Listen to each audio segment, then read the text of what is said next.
Primera de Pedro capítulo 1, voy a leer desde los versículos 9 hasta el 12. Dice: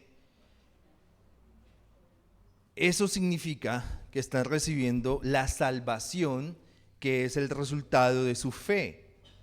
Los profetas estudiaron los detalles de esta salvación, tratando de entenderla, y hablaron sobre el generoso amor que Dios les ha dado a ustedes. Los profetas intentaban saber cuándo llegarían los sufrimientos de Cristo y cómo sería el mundo cuando llegara. El Espíritu de Cristo estaba con ellos y les hablaba de lo que Cristo tendría que sufrir y de la gloria que recibiría después. Dios les hizo entender que lo que decían no era para ellos mismos, sino que le estaban sirviendo a ustedes.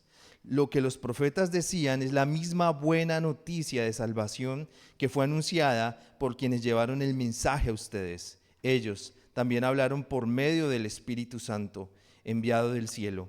En ese mensaje hay detalles que hasta los mismos ángeles quisieran conocer. Dios, en esta mañana te damos gracias por la oportunidad de estar aquí, de poder comunicar el Evangelio, de poder recibir tu palabra. Hoy, Señor, simplemente nos afirmamos en la realidad de que la Biblia no es un libro simple o un libro religioso más, sino que es la palabra de Dios. Así que en esta mañana nos reunimos como iglesia, celebramos la resurrección del Señor como lo hacen los cristianos alrededor del mundo cada domingo. Celebramos que Cristo resucitó. Y también nos disponemos a escuchar tu palabra, una palabra que cambia nuestras vidas, que nos transforma. Amén.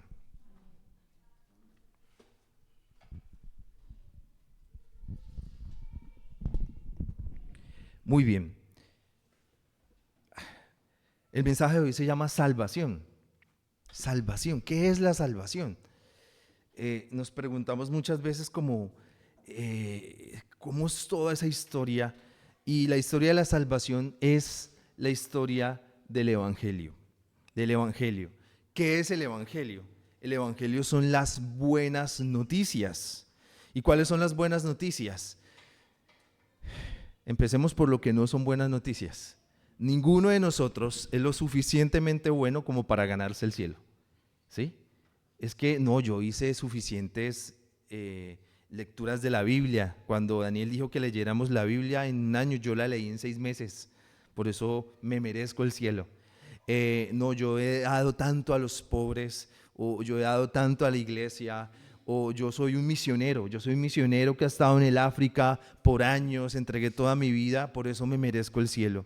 O no, yo fui una persona que entregó su vida y salvó a muchos. No, nada de eso, porque la Biblia, que es la palabra de Dios, dice que hay un solo camino, y ese camino es poner toda nuestra fe en Jesús, de que Jesús ha perdonado nuestros pecados. Y cualquier cosa diferente a eso no es el Evangelio. Ahora, el Evangelio es, para nuestra naturaleza humana, no es agradable. Porque yo me he sentado con personas que necesitan del Evangelio, y cuando les digo simplemente es tener fe en que Jesús ha perdonado tus pecados, ellos dicen, pero ¿yo qué tengo que hacer? ¿Yo qué debo hacer? Y cuando les dicen no tienes que hacer nada, solo tienes que poner tu fe en Jesús, no les gusta. Y empiezan a buscar medios para solucionar sus problemas cuando lo único es simplemente un acto de fe en Jesús.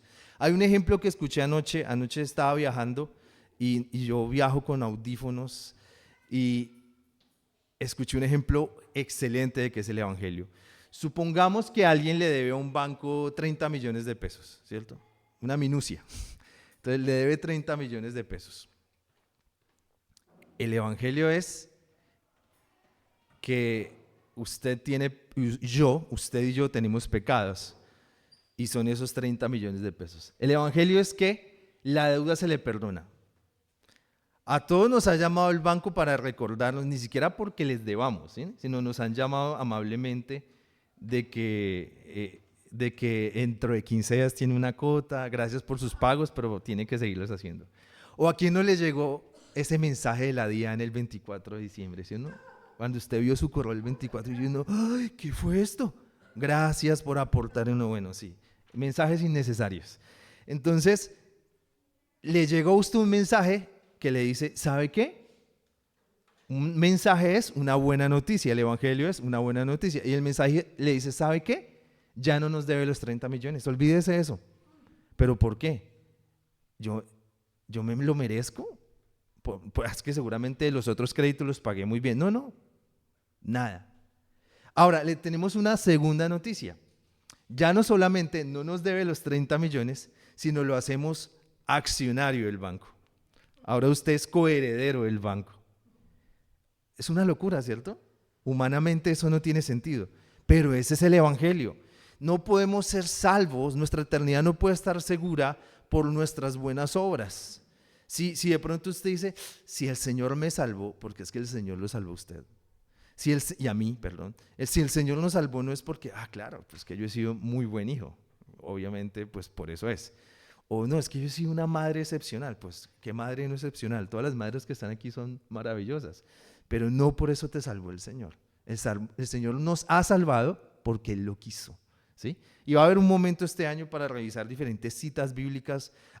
Cuando empezamos esto, los que se acuerdan, cómo empieza este texto en Primera de Pedro, el Padre te eligió, el Padre te salvó, el Padre decidió salvarte. Entonces, claro, es una locura decir, yo debo, y de repente al poner mi fe en Jesús, ya no debo, y adicionalmente me ha hecho, dice un texto bíblico escrito por San Pablo, me ha hecho coheredero con Cristo. Y al hacerme coheredero con Cristo soy salvo, tengo una nueva identidad y hoy puedo vivir de una forma diferente. Y precisamente esto es lo que el apóstol Pedro está escribiendo. Dice en el versículo 9, que es con el que empezamos el mensaje de hoy, significa que están recibiendo la salvación, que es el resultado de todas esas donaciones que hicieron a las iglesias del mundo. ¿Sí? ¿Dice eso? No. ¿Es el resultado de qué? Su fe. ¿Su fe en quién? Ayer tuve la oportunidad de estar en Bogotá acompañando a una familia nueva en la fe y ellos decían, ¿y eso de los milagros cómo es? Y yo les decía, ¿será que nosotros no tenemos suficiente fe para los milagros? Y yo les decía, miren, la fe es la fe en Jesús para ser salvos. Ahora, el Señor en su gran amor y misericordia hace milagros. ¿Cuándo? Cuando Él quiera, como Él quiera. Pero muchas veces no sucede. El Señor sanó a mi madre de un cáncer por allá en los 2000, pero hace 2 años tuvo que ser intervenida de su cadera. Es el mismo Señor. ¿Por qué no siempre uno es sano? No lo sabemos. Tendremos que resolverlo con el Señor allí. Pero lo que es verdad es que el Señor es bueno y tenemos que insistir en su amor, en su misericordia, en su salvación. Así que no es el resultado de una fe supersticiosa. Empecemos a ir a la iglesia porque necesitamos hacer un negocio y que ese negocio nos vaya bien. Empecemos a ir a la iglesia porque tengo un familiar enfermo y quiero que Dios lo sane. Empecemos, no. Eres salvo porque has puesto tu fe en Jesús. Jesús ha decidido, el Padre ha decidido salvarte. Y ahora pueden presentarse cosas interesantes donde Dios puede actuar y Dios puede salvar. Ahora, toda la escritura es el consejo de Dios. Toda la escritura es la palabra de Dios. Y el apóstol Pedro quiere hacer referencia al pasado, a lo que habían escrito en el Antiguo Testamento. Y el versículo 10 dice, los profetas estudiaron los detalles de esta salvación. Ayer, una persona que hace parte de un equipo pastoral en una iglesia en Ibagué me escribió sobre el Salmo 40 y me dijo, ¿a qué se refiere este salmo? Porque es un salmo que se escribe cuando David ya lo había dejado el rey David tuvo una época, todo el mundo lo recuerda como en el subconsciente, debe ser por las novelas brasileras, como un tipo como muy poderoso y eso, ¿cierto? Pero él no siempre fue así. Vivió muchos años en persecución y cuando empezó a reinar no lo hizo completo, solo lo hacía sobre solo una parte del territorio. Y a la gente se le olvida que sus primeros 7 años fueron de constante conflicto contra la familia de Saúl. Y precisamente él escribió ese Salmo 40 y en ese Salmo 40 dice, yo tengo una buena noticia que quiero decirle a las personas, aunque todavía no sea una realidad. O sea, él quería contar la buena noticia de ser rey de todo, pero todavía no lo podía porque estaba viviendo un conflicto. Pero esto es un adelanto de la buena noticia. Usted y yo podemos vivir el evangelio, aunque tengamos que sufrir físicamente dificultades, aunque haya tensiones económicas, tensiones sociopolíticas, el evangelio está por encima de eso. Él sabía que iba a ser rey de todo, aunque tuviera que vivir 7 años de guerra en ese Salmo 40. Pero en ese mismo Salmo 40 nos revela eso. Usted y yo recibimos los beneficios de la salvación, aunque estemos luchando contra nuestros propios pecados, aunque estemos luchando contra una u otra dificultad. Y eso muchas personas no lo aceptan porque dicen, no, es que si Dios me salvó, entonces todo tiene que ser perfecto, yo tengo que ser la mejor persona del universo ya, y todo tiene que salir bien. No, seguimos viviendo en un mundo con dificultades, seguimos viviendo en un mundo caído. Entonces, así como David escribió sobre esa salvación, muchos profetas estudiaron los detalles de esa salvación. Inclusive, en este Salmo 40 hay un versículo extraordinario que dice, los sacrificios no le quitan los pecados a nadie. Y esa era la cultura de esa época, la cultura religiosa. Pero en ese Salmo 40 ya se visualiza eso. Los sacrificios no le quitarán los pecados a nadie. Dice los detalles de esta salvación tratando de entenderla, porque solamente hasta Jesús se entiende por completo. Y hablaron sobre el generoso amor que Dios les ha dado a ustedes. Esos hombres vivieron grandes milagros, grandes experiencias, pero querían ver la obra completa del Señor. Versículo 11, los profetas intentaban saber cuándo llegarían los sufrimientos de Cristo y cómo sería el mundo cuando llegara. El Espíritu de Cristo estaba en ellos y les hablaba de lo que Él tendría que sufrir y de la gloria que recibiría. Dios les hizo entender que lo que decían no era para ellos mismos, sino para nosotros. Nos estaban sirviendo a nosotros. Dice, les estaban sirviendo a ustedes. Lo que los profetas decían es la misma buena noticia de salvación que fue anunciada por quienes les llevaron el mensaje a ustedes. Ellos también hablaron por medio del Espíritu Santo enviado del cielo. En este mensaje hay detalles que hasta los mismos ángeles quisieran conocer. Entonces, toda esa salvación que se escribía en detalles en el Antiguo Testamento, que ahora se escribe con claridad en el Nuevo Testamento, y que la persona que le comunicó a usted el Evangelio, todas esas experiencias son guiadas por el Espíritu Santo. El Espíritu Santo guiando al antiguo Israel, el Espíritu Santo guiando a la iglesia y el Espíritu Santo guiándonos ahora a nosotros o a esas personas que nos han compartido el Evangelio. Bueno, si somos salvos, si somos cristianos auténticos, llamémoslo de una forma, ¿cierto? Porque a veces todo el mundo dice, todo el mundo puede decir, ahora ser famoso, no sé, si usted pensaba en los 80s, ¿qué cantante se identificaba como cristiano? Nadie, ¿cierto? O sea, como que, uy, no, eso es feo. Pero de repente ser cristiano es como cool, ¿cierto?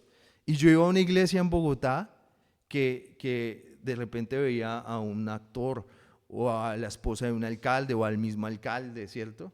Y de repente sabía en mi iglesia, ¿no?, a la que iba en Bogotá, aunque iba mucha gente, era el mismo escenario para todos, pero sabía que había iglesias en Bogotá que tenía VIPs, ¿cierto? Entonces ahí solo iban alcaldes o músicos famosos o actores famosos, y la gente decía, ellos son cristianos porque van a la iglesia.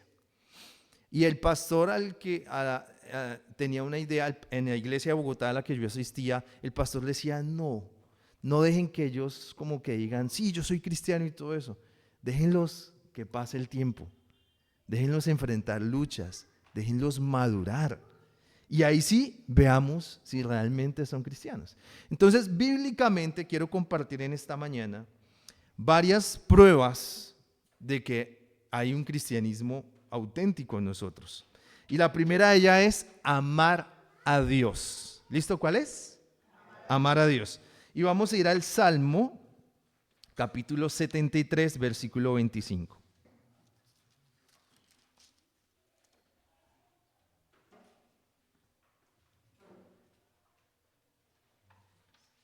Salmo 73, 25, perdón, 73, 25, dice,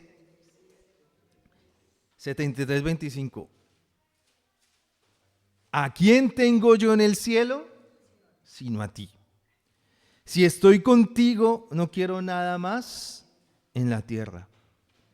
Puede que mi mente y mi cuerpo se destruyan, pero tengo a Dios, que es la roca que amo, que es todo lo que necesito en mi vida. Ahí le copié las citas a mis chicas en orden. 73. Entonces me equivoqué. 73, 25. Ya. Salmo 73, 25.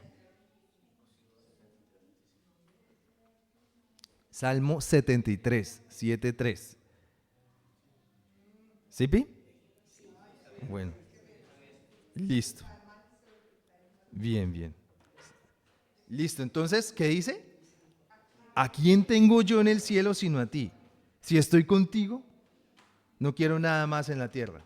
Y luego dice el 26, puede que mi mente, ojo, la enfermedad mental la está mencionando acá, y mi cuerpo, la enfermedad física, se destruyan. Pero tengo a Dios, que es la roca que amo, Él es todo lo que necesito en mi vida. ¿Listos? Ahora, todos aquí estamos saludables, bonitos, olemos rico, ¿cierto? Tenemos un empleo, un contrato, algo tenemos. Pero no hay una satisfacción, ¿no? Que un 16 de febrero o no sé cuándo le paguen, llegue ese mensaje, ¿cierto? O los que son independientes, los que tienen sus negocios, listo, factura pagada. O sea, hay una satisfacción muy grande en eso, pero eso no puede estar por encima de Dios. Si eso llegara a faltar, yo sigo amando a Dios. La salud. Yo recuerdo que hace muchos años con mi esposa orábamos intensamente por un asunto muy difícil y orábamos intensamente. ¿Y qué pasó? No, la respuesta fue no. Pero justo la noche antes de que eso pasara, yo le dije a mi esposa, mira, seguimos orando en fe, creyendo que va a ser sí. Pero si este asunto va a ser no, lo que yo quiero que tú tengas claro es que vamos a seguir amando a Dios. ¿Sí? Y fue un no, y fue muy difícil gestionar eso, y fue una lucha que tuvimos que mantener por años, pero seguimos amando a Dios. ¿Sí? Yo tengo una tía que es una mujer evangelista en Bogotá y lleva mucha gente a la iglesia. Y un día muy frustrada me dice, yo no vuelvo a orar para que Dios le dé empleo a la gente. Y yo, ¿pero por qué, tía? Es que yo los llevo a la iglesia y me dicen, sí, yo voy a la iglesia porque necesito trabajo. Y apenas les da trabajo, no vuelven. Digo, no, sí, siga orando por ellos. Pero acláreles que vamos a la iglesia no para que Dios nos dé un trabajo, sino porque lo amamos a Él sobre todas las cosas. Luego, ahora, yo no había visto, hasta ahora lo veo, en el versículo 26 dice, puede que mi mente y mi cuerpo se destruyan. Ojo que el salmista Asaf está diciendo no solamente la enfermedad física, sino la enfermedad mental. Y aún en esa circunstancia, yo voy a seguir amando a Dios. Aún en eso, seguimos amando a Dios. Nosotros, obvio, el orden de Dios es uno ama a su cónyuge y ama a sus hijos, y quien se supone va a estar con usted toda la vida es su cónyuge, porque los hijos se tienen que ir. Se tienen que ir. Pero nuestra misión es amar a Dios, si esté bien o mal nuestra relación con nuestra cónyuge. Tenemos que amar a Dios aún si nuestros hijos están enfrentando un desafío. A nadie le gusta. Yo recuerdo que hace un año a mi hija le dio chikundengue, no sé qué, no sabían qué era. Y esta niña le han martirizado sus brazos para sacarle todas esas muestras de sangre que le tienen que sacar. Yo estaba muy enfermo y solamente pude ir el último día. Pero verla llorar de cómo le sacaban la sangre, pues yo veía que todas las mamás miraban como normal, están sacando sangre, pero yo sí lloraba pues como si me estuviera pasando a mí. ¿Sí? Y yo sé que uno como padre, y sobre todo, pues sé que aquí algunos padres ya tienen hijos o jóvenes o adultos, pues es muy duro o verlos lejos de Dios o verlos pasando una dificultad económica o una dificultad, pero aún en eso, Dios tiene cuidado de tus hijos y tú debes seguir amando a Dios. Entonces esa es una buena prueba del cristianismo auténtico. Yo admiro mucho a mi esposa porque yo nací en un ambiente de iglesia. Mis padres son los pastores fundadores de esta iglesia y antes de eso me llevaban de pequeño a la iglesia. O sea, para mí ser cristiano pues es normal. Y acepté al Señor como a los 9 años. Me di cuenta que, y el Señor me salvó a los 9 años. Pero mi esposa no, mi esposa vivía en una familia muy normal. El único que es un cristiano dedicado, un católico dedicado es mi suegro, que lo conocieron hace unos meses aquí, pero normal. Y a los 20 y pico de años, mi esposa, con el Señor la salva y decide hacer parte de la iglesia donde yo asistía. Y en ese momento, es muy crítico decir esto, pero su mamá dejó de hablarle porque se hizo cristiana. Y el novio ese que tenía, gracias a Dios, le dijo, o la iglesia o yo. Y gracias a Dios escogió bien. Entonces, y no tenía en ese momento mi esposa, perdón, un grupo de amigos pues que la soportaran y tal, ¿cierto? Ella vivió, pienso yo, sus primeros 3 meses muy sola y bajo desafíos muy fuertes y presiones muy fuertes que fue que su mamá le alejara y el novio ese que tenía la alejara, ¿cierto? Entonces yo decía, eso es una evidencia de amar a Dios. Ahora no te estoy diciendo, bueno, todos a buscarse una dificultad, no. La vida tiene cada sus colores, sus subidas y sus bajadas. Y en medio de la vida hay que amar a Dios. Dice Lucas 10:27 respecto a amar a Dios. Lucas 10:27 dice: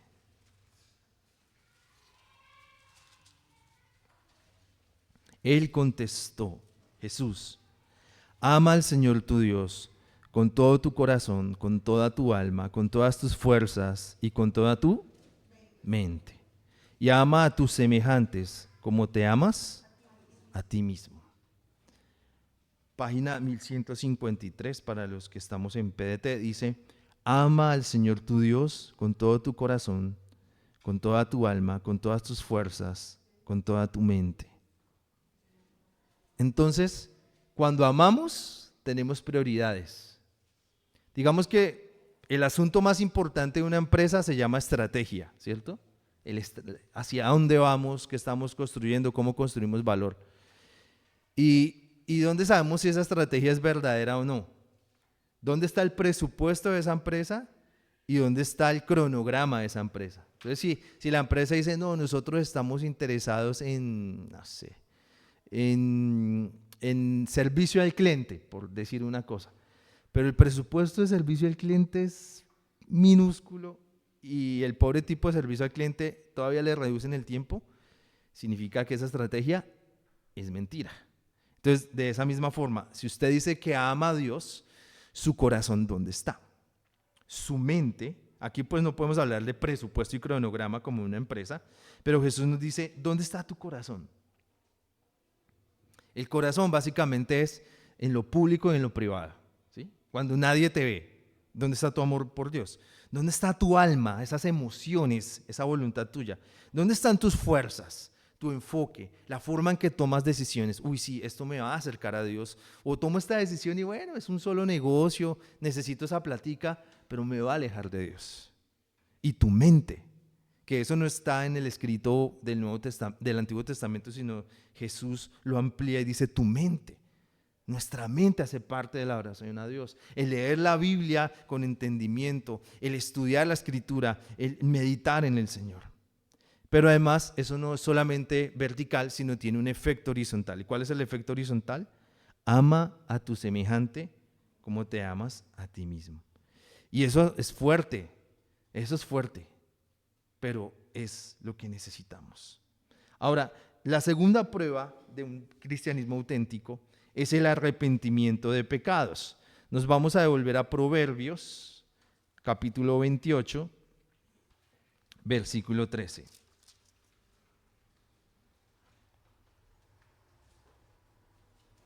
No le irá bien al que oculta sus pecados.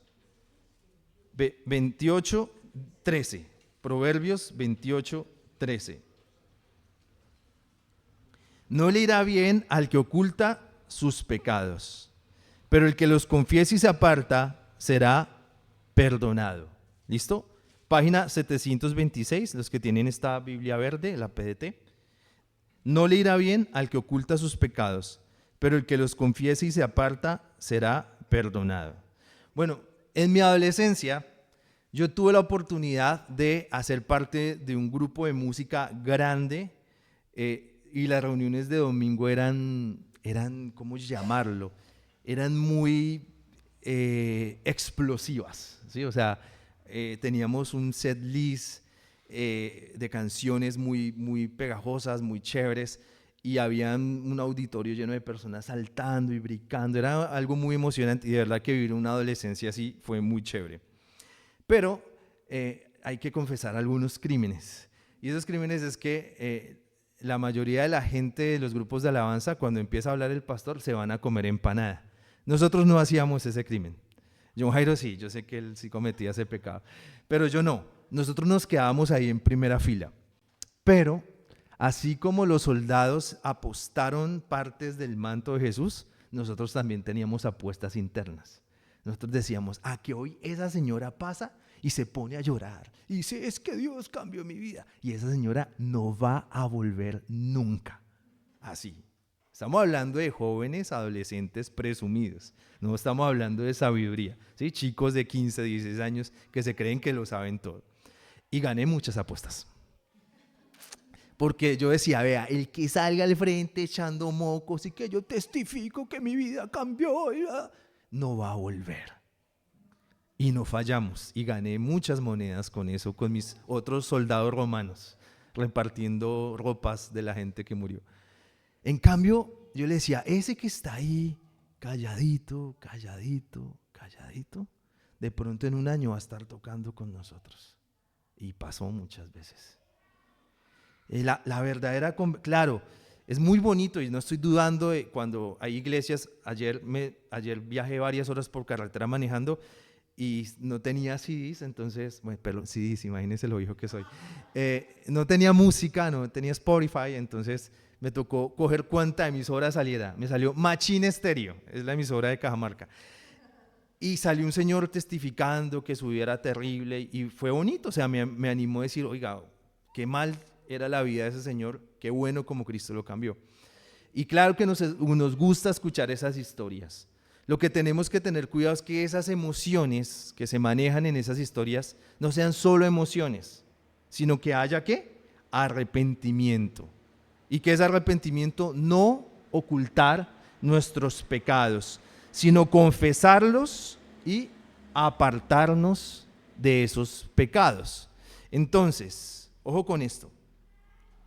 Qué bueno cuando la gente expresa sus emociones, sus sentimientos, eso está bien. Pero la verdadera transformación es día tras día. La verdadera transformación se hace, usted toma unas decisiones que nadie va a aplaudir. Les doy un ejemplo. Digamos, siempre Gustavo, no, Estelita. Estelita y yo trabajamos para la panadería La Estela. Entonces estamos ahí. Y nuestra jefe es Amanda. Y Amanda se pone un poco difícil cuando tiene que conversar con la Diana. Entonces, ¿qué hacemos? Ya llegó Amanda. Es que Amanda. ¿Eso cómo se llama? Murmuración. Y si Amanda estuviera presente, ¿hablaríamos de ella? ¿Sí? No lo haríamos. Entonces, Estela, que fue a la iglesia, y yo no he ido, yo soy ahí cualquier panadero, ella dice, no, yo voy a cambiar, yo no siento que glorifica a Dios hablando de otra persona que no está presente, y no le va a decir, no, te reprendo, Satanás panadero, no, sino que sencillamente va a cambiar el tema. Ve, ¿sabes que va a bajar la gasolina? Listo, y ahí cambian el tema. ¿Listo? ¿Quién aplaude eso? ¿A quién le importa? A nadie. A un esposo que, no sé, le llegó un mensaje y ese mensaje es de una ex que fue una cosa terrible. ese tipo o lo puede poner en alguna cosa oculta o ese tipo puede dar tin, bloquear y se acabó el asunto. ¿Quién lo va a aplaudir? ¿Quién le va a decir, uff, no, tremendo este hombre? ¿Cierto? Nos gusta escuchar el testimonio, mi vida terrible, drogadicto, violador, malvado y ahora soy la mejor persona del mundo. Pero ese es el cambio. El cambio es todos los días, de a pocos, nadie lo... Y ¿sabes qué es lo más interesante? Que no lo haces en tus fuerzas. Porque al poner tu vida, tu fe en que Jesús te salvó, el mismo Señor que te salva es el Señor que te santifica.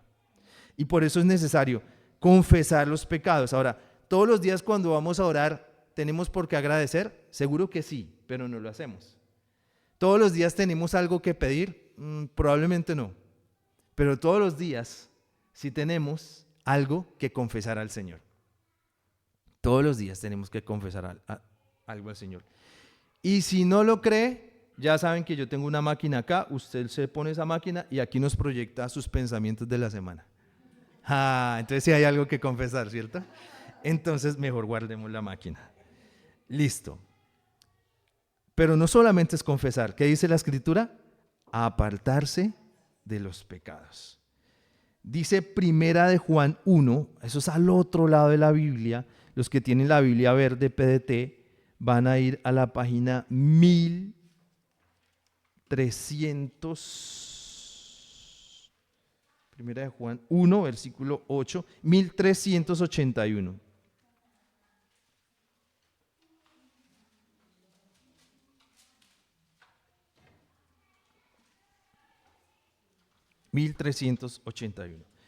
Primera de Juan 1, versículo 8. Si decimos que no pecamos, nos engañamos. Miren, no necesitamos la máquina esa, lo dice la Biblia. Primera de Juan, capítulo 1, versículo 8, página 1381, los que tienen la verde, dice, si decimos que no pecamos, nos engañamos a nosotros mismos y la verdad no está en nosotros. Pero si confesamos nuestros pecados, Dios nos perdonará. Él es fiel y justo para limpiarnos de toda maldad. Si decimos que nunca hemos pecado, es como decir que Dios es un mentiroso. Y eso indica que no hemos aceptado realmente su enseñanza. Entonces, en resumen, Primera de Pedro nos enseña que tenemos una salvación enorme, que se ha escrito de ella desde los Salmos, desde la antigüedad, que en el Nuevo Testamento se expresa con claridad y que hoy alguien en algún momento de nuestras vidas nos ha comunicado el Evangelio. ¿Y cuál es ese Evangelio? Que nuestros pecados son perdonados por depositar nuestra fe en Él, en Jesús, en lo que Él hizo. Ahora, que eso no se queda así, sino que Él actúa con nosotros y realmente podemos predicar diferentes pruebas, pero hoy nos vamos a concentrar en dos. Una de esas pruebas, ¿qué es? De una prueba o una evidencia de un auténtico cristianismo, amar a Dios, más allá de las circunstancias, más allá de las dificultades. Y segundo, el arrepentimiento de los pecados. Sí, claro, el Señor nos salvó y murió por nuestros pecados pasados, presentes y futuros. Pero para crecer en santificación necesitamos con mucha honestidad acercarnos a Él y decir, hey Dios, estoy luchando con esto. Dios, ayúdame con esto. Ayer, como le respondí al Señor que se me atravesó en el carro, no fue lo correcto. Ayer, cuando discutí con mi esposa o con mis hijos, no fue lo correcto. Señor, guíame. Entonces miren, para concluir, que esta salvación no se queda solamente en algo eterno, así voy a ser salvo y por allá cuando me muera a los 90 años, bueno, chévere, voy a ver a Dios, sino que hay un efecto y ese efecto es la santificación. Día tras día puedo crecer, día tras día puedo madurar. Y voy a hacer un poco de spoiler de lo que vamos a hablar en la siguiente sesión, pero vamos a ir para finalizar en Efesios capítulo 4. Efesios 4, página 1311.